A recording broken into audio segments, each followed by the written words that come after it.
સુરત જિલ્લાના બારડોલીના તેન ગામની સીમમાં હત્યાની ઘટના સામે આવી છે. બારડોલીને અડીને આવેલ તેન ગામની સીમમાં એક શેરડીના ખેતરમાંથી એક મહિલાનો મૃતદેહ મળી આવ્યો છે.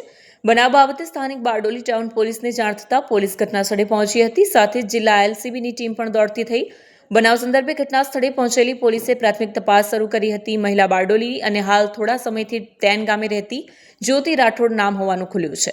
બનાવ સંદર્ભે જિલ્લા પોલીસ વડા પણ ઘટનાસ્થળની મુલાકાતે લીધી હતી અને ટાઉન પોલીસ તેમજ જિલ્લા એલસીબી એફએસએલની મદદ લેવાઈ હતી. પોલીસે અલગ અલગ 4 ટીમો બનાવી હત્યારાને શોધવાની તજવીજ હાથ ધરી હતી. પોલીસને સ્થળ ઉપરથી મળેલા પુરાવા અને હ્યુમન રિસોર્સના આધારે આરોપી કોમલને રાજસ્થાનના ઉદયપુર નજીકથી ઝડપી પાડવામાં સફળતા મળી છે. આરોપી કોમલ અને મૃતક જ્યોતિ રાઠોડ બારડોલીની જશોદા હોટલમાં સાથે કામ કરતા હતા. બંને વચ્ચે આંખ મળી જતા પ્રેમ સંબંધ બંધાયો. આરોપી કોમલને જ્યોતિ રાઠોડનો બીજા સાથે પ્રેમ સંબંધ છે તેવો શક હોય. થોડા દિવસો પહેલા આ બાબતે બંને વચ્ચે ઝઘડો થયો હતો, જેની અદાવત રાખી આરોપી કોમલે જ્યોતિ રાઠોડની હત્યા કરી રાજસ્થાન જવા નીકળી ગયો હતો. જિલ્લા ગ્રામ્ય પોલીસ આરોપી કોમલને રાજસ્થાનના ઉદયપુરથી ઝડપી પાડી આગળની કાર્યવાહી બારડોલી ટાઉન પોલીસ કરી છે. જગદીશ બરવાડ, ન્યૂઝ 14 બારડોલી. ગઈ તારીખ 12/9/2025ના રોજ બારડોલી ટાઉન પોલીસ સ્ટેશન વિસ્તારમાં તેન ગામની સીમમાં એક મરણ ગયેલ હાલતમાં સ્ત્રીની લાશ મળેલી, જે તાત્કાલિક પોલીસ ટીમ બારડોલી સ્થળ પર પહોંચેલી તો જોયેલું કે એક સ્ત્રીની ચપ્પુના ઘા મારેલી હાલતમાં, લોહી લુહાણ હાલતમાં બોડી પડેલી હતી. જે અનુસંધાને તે બોડીની ઓળખ થતાં તે નજીકમાં જ તેન ગામમાં રહેતા બેન હતા, જેનું નામ જ્યોતિબેન હતું, જે પોતે વિડો હતા અને પોતાના પરિવાર બાળકો સાથે અને મધર સાથે ત્યાં રહેતા હતા. ત્યારબાદ આ જે બેન છે મરણ જનાર, એમના મધરની ફરિયાદ નોંધવામાં આવેલી અને ફરિયાદમાં જે આજુબાજુના જે એની સાથે લોકો જોડાયેલા હતા એમની પૂછતાછ કરતાં શંકાસ્પદ નામ મળતા એ નામની ઉપર વધારે ડીપમાં તપાસ કરતાં એવું જાણવા મળેલું કે આ જે મરણ જનાર બેન છે એ પોતે બારડોલી ટાઉન ખાતે આવેલ જશોદા હોટલની અંદર નોકરી કરતા. તે એમની સાથે બીજો એક ભાઈ રાજસ્થાની જે છે એ કોમલ નામનો વ્યક્તિ ત્યાં કામ કરતો અને એને આની સાથે મનમેળ થઈ ગયેલો અને બે વચ્ચે પ્રેમ સંબંધ બંધાયેલો એવું જાણવા મળેલું.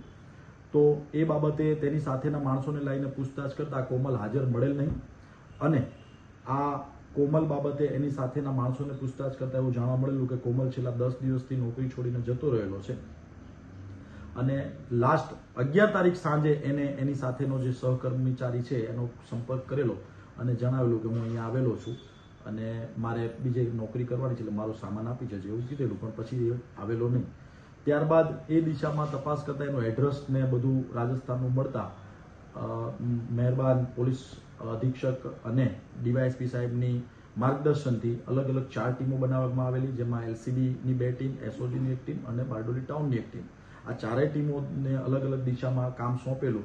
એમાં ટેકનિકલ અને હ્યુમન સોર્સનો ઉપયોગ કરી રાજસ્થાન આ જે આરોપી છે ભાગતો તો એને રસ્તામાંથી ઉદયપુર નજીકથી અમારી ટીમે રિકવર કરેલો અને એને અહીંયા લઈ આવતા એના જોડેથી એવું જાણવા મળેલું કે પોતે આ જે મરણ જનાર બેન છે એની સાથે પ્રેમ સંબંધમાં હતો અને છેલ્લા 10-12 દિવસ પહેલા એની સાથે એને ઝઘડો થયેલો. એટલે એને મનમાં એક એવું નક્કી થઈ ગયેલું કે આ જે એની સાથે પ્રેમ સંબંધ ધરાવનાર સ્ત્રી છે એ હવે બીજા કોઈને પ્રેમ કરતી હોય એવું એને લાગેલું, જેનું એને ખોટું લાગેલું અને એ અહીંથી ઝઘડો કરીને રવાના થઈ ગયેલો. પછી એને એક મન મનાવી લીધેલું કે આ મારી સાથે પ્રેમ કરતી હતી અને હવે મને બોલાવતી નથી, બીજા કોઈના સાથે લફડામાં પડી છે એવું લાગે છે.